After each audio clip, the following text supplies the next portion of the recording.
నమస్తే వార్తలకి స్వాగతం వివరాల్లోకి వెళితే ఏపీ రాజధాని అమరావతిని అభివృద్ధి చేసేందుకు సింగపూర్ ప్రాజెక్టులను సీఎం చంద్రబాబు బృందం పరిశీలిస్తోంది. ఈ మేరకు ఆయన పర్యటన కొనసాగుతోంది. తొలి రోజు కొన్ని ప్రాజెక్టులను పరిశీలించిన సీఎం టీం సింగపూర్లో 10,000 కుటుంబాలు నివాసం ఉండే బిడదారి ఎస్టేట్లో ఈ రోజు 2 గంటల పాటు కాలినడకన పర్యటించింది. సిటీ ఇన్ ఏ గార్డెన్ పేరుతో ఏర్పాటైన హౌసింగ్ ప్రాజెక్టు విశిష్టతలను ముఖ్యమంత్రి చంద్రబాబుకు ఈ సందర్భంగా సింగపూర్ అధికారులు వివరించారు.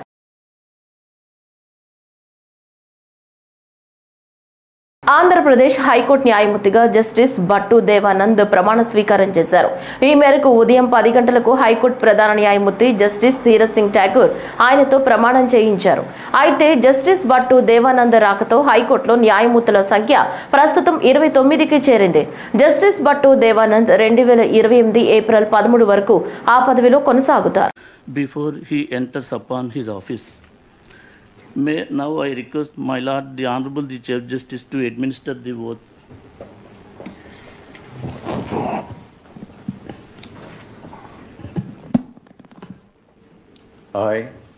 I, Justice Bhattu Devanand, having been appointed a judge of the High Court of Andhra Pradesh, having been appointed a judge of the High Court of Andhra Pradesh, do swear in the name of God do swear in the name of God that I will bear true faith and allegiance to the Constitution of India as by law established, that I will bear true faith and allegiance to the Constitution of India as by law established, that I will uphold the sovereignty and integrity of India, that I will uphold the sovereignty and integrity of India, that I will duly and faithfully and to the best of my ability, knowledge and judgment, that I will duly and faithfully and to the best of my ability, knowledge and judgment perform the duties of my office without fear or favor, affection or ill will, perform the duties of my office without fear or favor or affection or ill will, and that I will uphold the Constitution and the laws. and that I will uphold the Constitution and the laws. Congratulations. Thank you.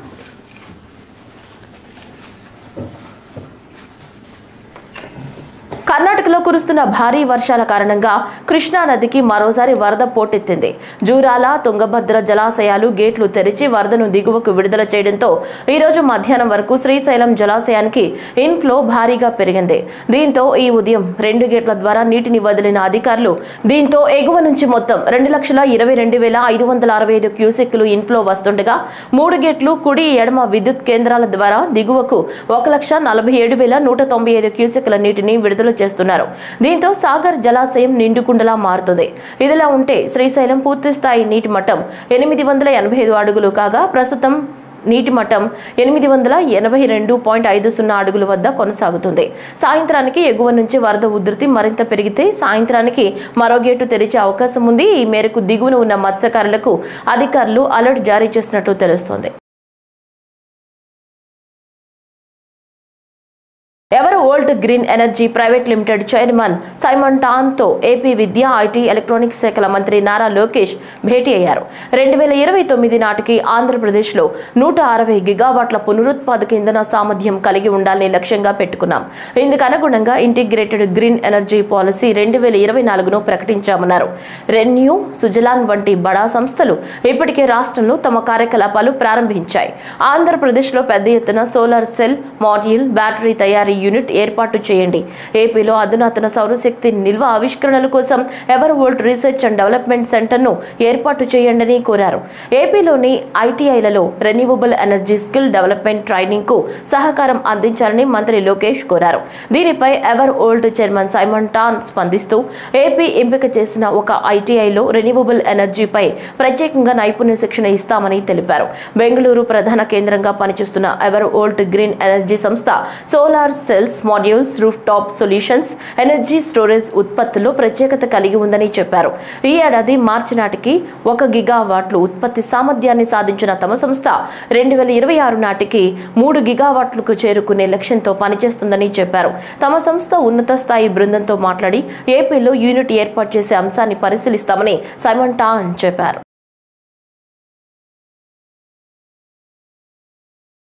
విజయవాడలో నీటి సరఫరాను ప్రధాని నరేంద్ర మోదీ అభినందించడం గర్వకారణమని మంత్రి నారాయణ అన్నారు. నాటి మన్ కీ బాత్ లో విజయవాడలో నీటి సరఫరాను ప్రధాని ప్రశంసించారని తెలిపారు. విజయవాడలో నీటి నిర్వహణ చాలా బాగుందని ప్రధాని వ్యాఖ్యానించారన్నారు. ఆయన వ్యాఖ్యలు కూటమి ప్రభుత్వ అభివృద్ధికి నిదర్శనమని తెలిపారు. సీఎం చంద్రబాబు పర్యవేక్షణతో నగరానికి ఇటీవలే స్వచ్ఛ సర్వేక్షణ్ అవార్డు దక్కిందని గుర్తు చేశారు. ఎన్నికల్లో రేవంత్ రెడ్డి చంద్రబాబు ఇచ్చిన హామీలను పక్కదోవ పట్టించేందుకే రాష్ట్రంలో వేరే ఏ సమస్య లేనట్టు ఎస్సీ వర్గీకరణను తెరపైకి తీసుకొచ్చారని ఎస్సీ వర్గీకరణ చమ్మార్ సోదరులు అన్నారు. తెలుగు రాష్ట్రాల్లో మాల సామాజిక వర్గాన్ని అన్ని రాజకీయ పార్టీలు టార్గెట్ చేస్తూ తొక్కేస్తా ఉన్నాయన్నారు. మిత్రులారా, మాదిగ సోదరులారా, మిత్రులారా, ఎస్సీ వర్గీకరణ ముసుగులో దేశవ్యాప్తంగా రాజకీయ కుట్ర జరుగుతూ ఉంది. ఎందుకంటే మనమంతా కలిసి ఉంటే రాజ్యాధికారం వైపు కన్నెత్తి చూసేటటువంటి అవకాశాలు ఉన్నాయి. కాబట్టి ఈ ఎస్సీ వర్గీకరణ ముసుగులో దళితుల ఐక్యతను దెబ్బగొట్టి పర్మనెంట్ గా రాజ్యాధికారానికి దూరం చేసేటటువంటి కుట్ర అన్న విషయాన్ని ఈ సందర్భంగా మీరందరూ గమనించాలి మిత్రులారా. దీనికి అన్ని రాజకీయ పార్టీలు మద్దతే తెలుపుతా ఉన్నాయి. కాంగ్రెస్ పార్టీ కానీ, బీజేపీ కానీ, లోకల్ గా తెలుగుదేశం కానీ, వైసీపీ కానీ, జనసేన కానీ అందరూ మద్దతు పలుకుతా ఉన్నారు మిత్రులారా. భారతదేశ చరిత్రలోనే ఇంత దారుణమైనటువంటి కుట్ర నేను ఎప్పుడు చదవలేదు, చూడలేదన్న విషయాన్ని మీకు అందరికీ తెలియజేస్తా ఉన్నాను. ముఖ్యంగా ఇది మాదిగ సోదరుల యొక్క ఐక్యతపై దాడి జరుగుతా ఉంది మిత్రులారా. ఎందుకంటే ప్రతి ఒక్కరు గమనించండి, దేశం మొత్తం మీద ఎస్సీ లిస్టులో 1108 ఎస్సీ కులాలు ఉన్నాయి. పాన్ ఇండియన్ ఎస్సీ క్యాస్ట్ ఏదైనా ఉందంటే అది మాదిగ సోదరులే. నార్త్ ఇండియాలో చమార్లు అంటారు మిత్రులారా.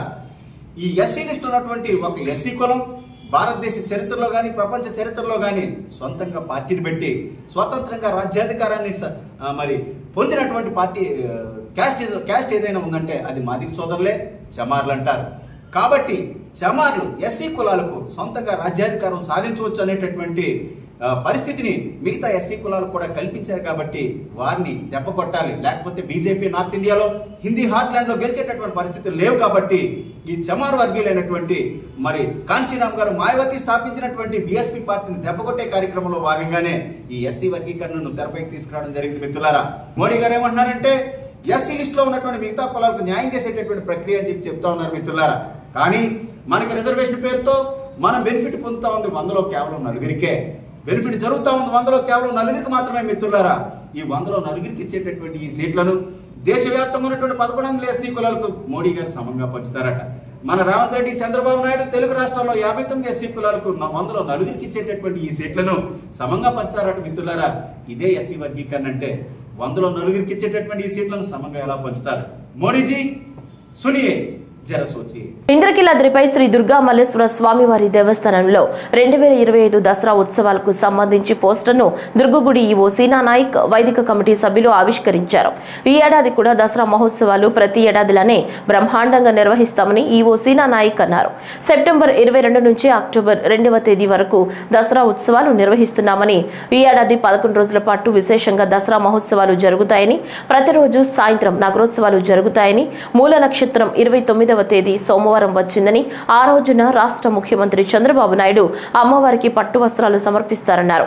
అక్టోబర్ 2వ తేదీ గురువారం విజయదశమి రోజున ఉదయం మహాపూర్ణాహుతి, సాయంత్రం పవిత్ర కృష్ణానదిలో తెప్పోత్సవం కార్యక్రమం జరుగుతుందని అన్నారు. ప్రతి సంవత్సరం ఏ విధంగా అయితే జరుగుతుందో ఆ విధంగానే సెప్టెంబర్ 22వ తారీఖు నుంచి అక్టోబర్ 2వ తారీఖు వరకు అనగా ఈ యొక్క దసరా మహోత్సవములు 11 రోజులు జరుగుతాయి. విశేషంగా ఈ సంవత్సరం మనకు 11 డేస్ రావడం అనేది చాలా గ్రేట్. ఇది ముఖ్యంగా మనకు యథావిధిగా ప్రతిరోజు కూడా నగరోత్సవములు ఖచ్చితంగా జరుగుతుంది. ముఖ్యంగా మనకు విశేషంగా చెప్పుకోవాల్సింది మూల నక్షత్రం 29వ తారీఖు సోమవారం రోజు, 29 సెప్టెంబర్ 25 సోమవారం రోజు మూలా నక్షత్రంకు సంబంధించిన విశేషమైన రోజు. ఆ రోజు గౌరవ ముఖ్యమంత్రి గారు కూడా అమ్మవారికి సారే సమర్పణ అనేది కార్యక్రమం జరుగుతుంది. మనకి ఏదైతే విజయదశమి వచ్చేసి 2వ తారీఖు గురువారం అంటే చివరి రోజు, ఆ రోజు తెప్పోత్సవం జరుగుతుంది. ముఖ్యంగా రోజువారీ అలంకరణ ఈ విశేషములన్నీ కూడా మా స్థానాచారి గారు శ్రీ శివప్రసాద్ శర్మ గారు మీకు కూలంకుషంగా వివరిస్తారని చెప్పేసి తెలియజేస్తున్నాను. పశ్చిమ నియోజకవర్గంలో పేద మధ్యతరగతి ప్రజలు ఎక్కువగా ఉన్నారు. ప్రజలు చాలా మంది కంటి సమస్యల పట్ల నిర్లక్ష్యం వహిస్తున్నారు. అందరికీ కళ్ళు ప్రధానం. వాటిని చాలా జాగ్రత్తగా పరిరక్షించుకోవాలి. ప్రజలందరూ ఆరోగ్యంగా ఉంటేనే సమాజాభివృద్ధి సాధ్యమవుతుందని ఎంపీ కేశినేని శివనాథ్ తనయుడు టీడీపీ యువ నాయకుడు కేశినేని వెంకట్ అన్నారు. పశ్చిమ నియోజకవర్గంలోని గణపతిరావు రోడ్లో గల ఎంపీ కేశినేని శివనాథ్ క్యాంపు కార్యాలయంలో కేశినేని ఫౌండేషన్, ఫినిక్స్ ఫౌండేషన్ సంయుక్తంగా శంకర్ కంటి ఆసుపత్రి సౌజన్యంతో ఏర్పాటు చేసిన ఉచిత మెగా కంటి వైద్య శిబిరం ప్రారంభోత్సవానికి టీడీపీ యువ నాయకుడు కేశినేని వెంకట్ ముఖ్య అతిథిగా హాజరయ్యారు. ఈ ప్రారంభోత్సవానికి విచ్చేసిన కేశినేని వెంకట్ కు స్థానిక నాయకులు ఘన స్వాగతం పలికారు. ఈ సంవత్సరం మా తాతగారు 100వ పుట్టినరోజు ఆయన బతుకుంటే, సో ఆ కారణమే మేము చేస్తున్నాం. మేము చిన్ని గారి అబ్బాయి మేము అందరం కలిసి ఆయన అన్నట్టు ఇప్పుడు ఆయన కాన్స్టిట్యున్సీలో ఇంకొక 6-7 కూడా చేద్దాం అనుకుంటున్నాం. తప్పకుండా చేసి ఇక్కడ ఉన్న ప్రజలు కూడా క్యాటరాక్ట్ సర్జరీస్కి అన్ని వస్తాయి, అంతా ఉచితంగానే చేస్తారు. వచ్చి ఇవాళ టెస్టింగ్ అంతా చేసుకున్న తర్వాత మరుసటి రోజు బస్సు వచ్చి మిమ్మల్ని తీసుకొని వెళ్ళి మళ్ళీ ఇక్కడ డ్రాప్ చేసింది. అందరూ ధైర్యంగా మీరు తప్పకుండా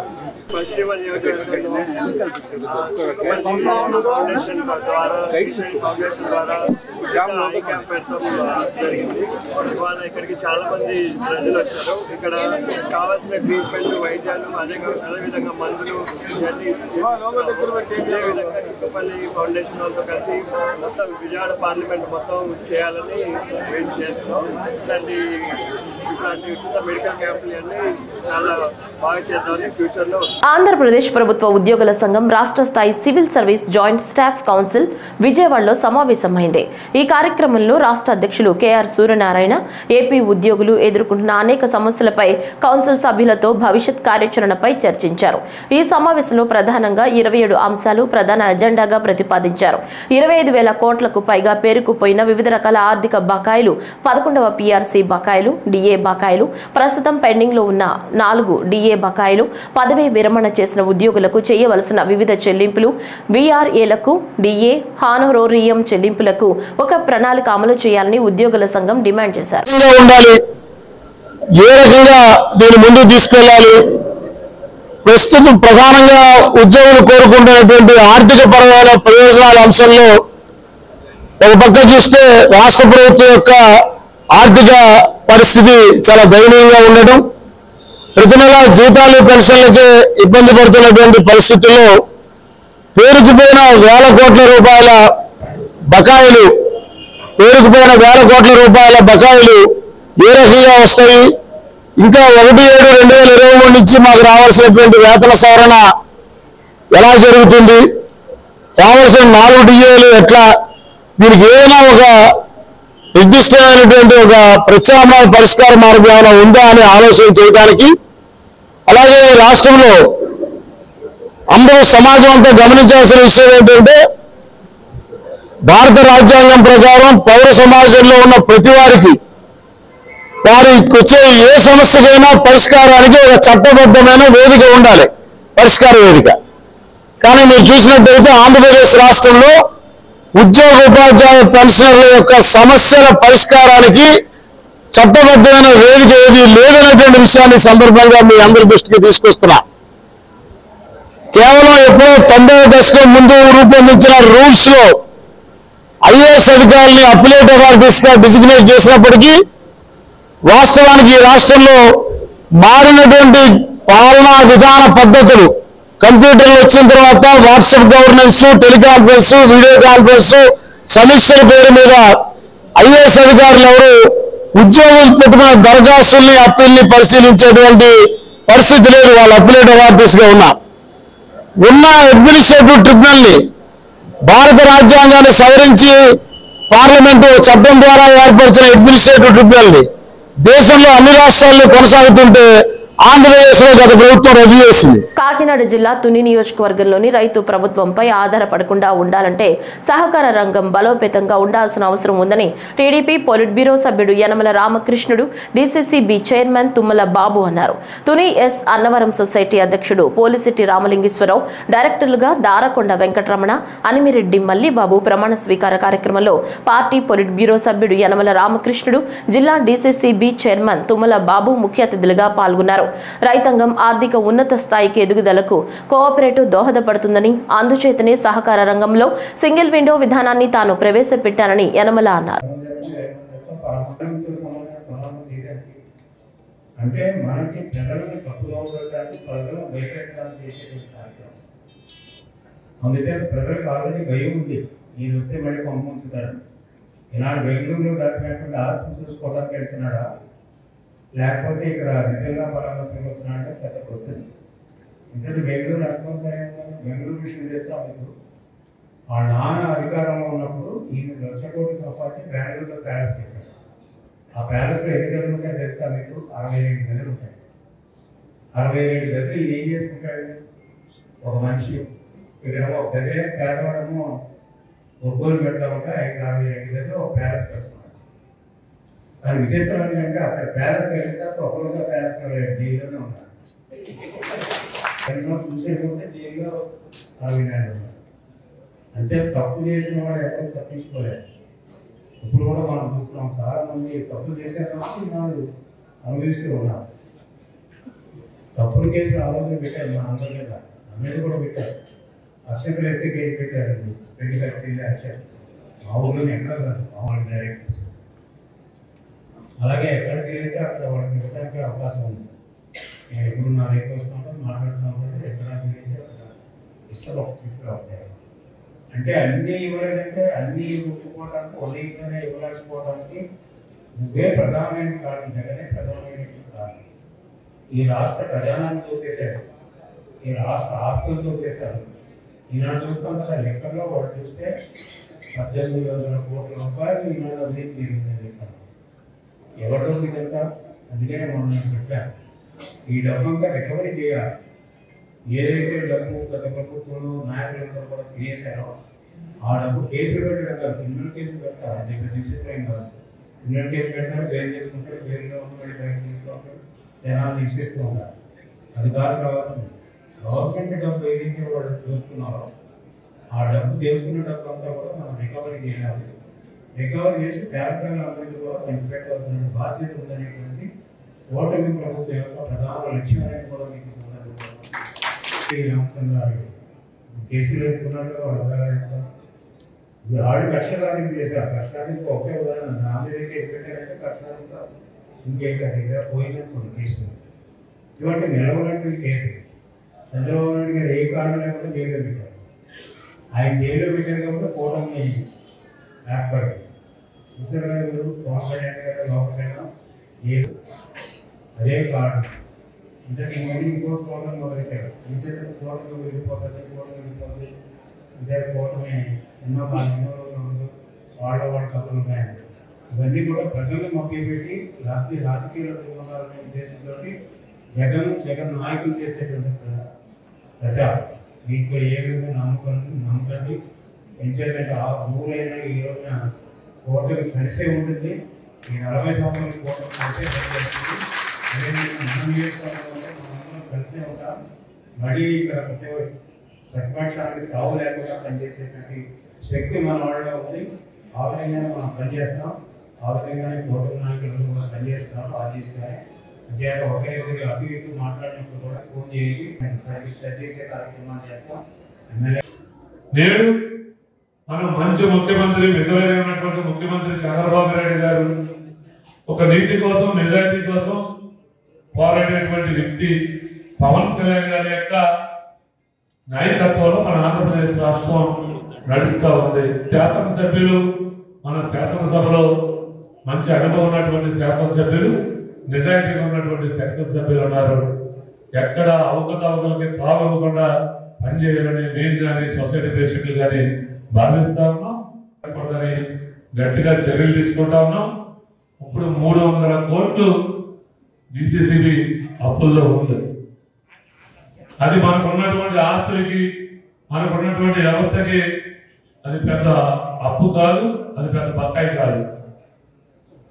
కాకినాడ జిల్లాలో మనకి 1650 కోట్లు మీ రైతుల అందరి డబ్బులు కూడా డిసిసిబిలో డిపాజిట్లుగా ఉన్నాయి. 7000 కోట్ల టర్నోవర్తో పెద్ద డిసిసిబి బ్యాంకు 720 కోట్లు మనం బంగారు రుణాలు ఇచ్చున్నాం. ఇది చాలా మంచి బ్యాంకు. మీ అందరికీ సవినయంగా తెలియజేసేది ఏంటంటే మెట్ట ప్రాంతం మనకు సకాలంలో పంటలు కొద్దిగా పండవు. ఈ కష్టాలన్నీ తెలిసిన వ్యక్తిగా నాకు తెలుసు. కాకపోతే మరి ఉన్న బ్యాంకులకి మీరందరూ సక్రమంగా కడుతున్నారు. మరి సహకార బ్యాంక్ అది మీ సొంత బ్యాంకు, రైతుల బ్యాంకు కాబట్టి రైతులు సకాలంలో డబ్బులు చెల్లించండి. మీది బ్యాంకు అతి తక్కువ వడ్డీకి రైతులందరికీ రుణాలు ఇవ్వాలని సహకార బ్యాంకులు సిద్ధంగా ఉన్నాయి. అలాగే డిపాజిట్లు కూడా మీరు వేరే బ్యాంకుల్లో వేసుకోవద్దు. ఎందుకంటే డిపాజిట్లో కూడా ఎక్కువ శాతం మనం ఇవ్వబోతా ఉన్నాం. అలాగే బంగారు రుణాలు కూడా తక్కువ వడ్డీకి ఇవ్వడానికి నిర్ణయించాం. మనం తక్కువ వడ్డీకి 400 కోట్లు ఆప్కాపురం తేవడం జరిగింది. రైతులందరికీ కూడా డబ్బులు రుణాలు ఇవ్వడానికి సిద్ధంగా ఉంది. మేమందరినీ చేతులెత్తి ప్రార్థిస్తా ఉన్నా. మీరందరికీ వారం రోజుల లోపలనే మీ ఫైల్ పూర్తి చేసి మీరు అడిగినటువంటి రుణాలు ఇవ్వడానికి కేంద్ర సహకార బ్యాంకు సిద్ధంగా ఉందని ప్రతి వ్యక్తికి కూడా 25 లక్షల రూపాయల వరకు కూడా 2 ఎకరాల మీ దగ్గర ఉంటే 25 లక్షల రూపాయలు రుణం ఇవ్వడానికి మేము సిద్ధంగా ఉన్నాం. కాకపోతే సకాలంలో మీరు కట్టాలి.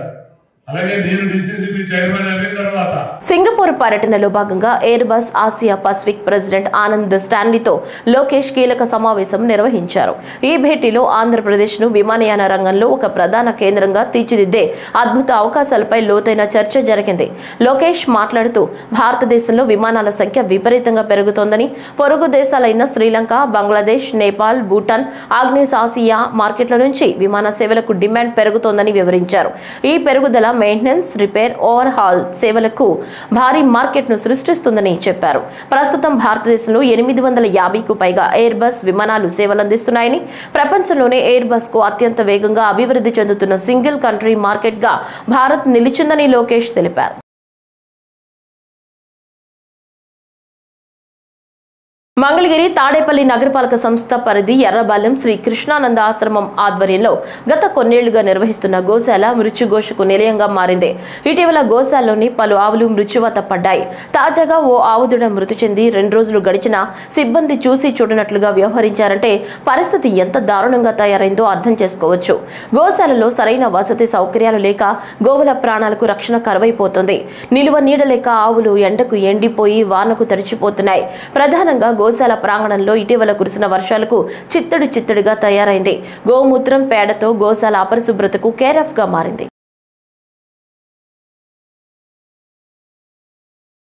సెంట్రల్ నియోజకవర్గంలోని 57వ division new Rajarajeswaripeta police station రోడ్లో గల సబ్ స్టేషన్ ఎదురుగా 70 లక్షల వ్యయంతో నిర్మించనున్న బీసీ కళ్యాణ మండపం పనులకు ప్రభుత్వ విప్ సెంట్రల్ నియోజకవర్గ శాసనసభ్యులు బోండా ఉమామేశ్వరరావు ప్రారంభోత్సవం చేసి పనులను ప్రారంభించారు. ఈ సందర్భంగా మాట్లాడుతూ ఎన్నికలకు ముందు ఎన్డీఏ కూటమి ప్రభుత్వం ప్రజలకిచ్చిన హామీలన్నీ నిలబెట్టుకుంటూ ముందుకు సాగుతుందని, అందులో భాగంగా పింఛన్లు పెంచి వృద్ధులకు, వికలాంగులకు అండగా ఉంటున్నామని, మహిళలకు ఏడాదికి 3 గ్యాస్ సిలిండర్లు ఉచితంగా ఇస్తున్నామని, ప్రతి బిడ్డకు తల్లికి వందనం ఇంట్లో ఎంతమందికి ఉంటే అంతమందికి 13,000 రూపాయలు చొప్పున అందజేశామని, రాష్ట్రంలోని మహిళలకు ఆగస్టు 15 నుంచి ఆడవారికి ఉచిత బస్సు ప్రయాణం అమలు చేస్తామన్నారు. ఎన్నికల ముందు తెలుగుదేశం పార్టీ ప్రజలకు ఇచ్చినటువంటి హామీలన్నింటినీ కూడా నిలబెట్టుకుంటూ ముందుకెళ్తా ఉన్నాం. తెలుగుదేశం పార్టీగా ఆ రోజు ఎన్నికల్లో పోటీ చేసేటప్పుడు సూపర్ 6 హామీలు ఇచ్చాం. పింఛన్లు పెంచుతానన్నాం, ఇచ్చిన మాట ప్రకారం పింఛన్లు పెంచాం.